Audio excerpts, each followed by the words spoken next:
Çmimi rekord, ky është parkimi që u shit për 260.000 euro në Rom. Duket si shaka, por është e vërtet. Në Rom, një vend parkimi prej 12 metra shkatror për një makinë dhe një motociklet, vetëm pak hapa larg Piazza Navona, është shitur për 260.000 euro, më shumë se 20.000 euro për metër katror.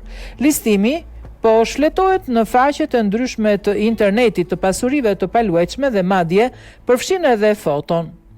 Nuk është një garazh i shkëputur me mure dhe tulla, por më tepër dy vija me ngjyra në tokë, brenda së cilave mund të parkohet një makinë ose motocikletë vogël. Ky rast, që flet shumë në lidhje me curinë e pasurive të paluajtshme në qytete me interes të lartë, ka tërhequr dhe vëmendjen e mediave në Itali. TG.com ka realizuar intervista me banor të zonës dhe me shitës që veprojnë aty, si dhe ka realizuar një vëzhgim në lidhje me zonën ku ka ndodhur ky rast. Çmimet e larta të parkimeve janë një fenomen që po ndodh në qytetet me densitet të lartë dhe veçanërisht në zonat pranë qendrave të qyteteve. Aq e vërtetë është, jo sa që me paratë e shpenzuara për parkim në Rom, blerësi mund të bëj pronari një apartamenti në çfarëdo lloj qyteti apo dhe një vile në periferitë e qyteteve në Itali apo edhe në Shqipëri.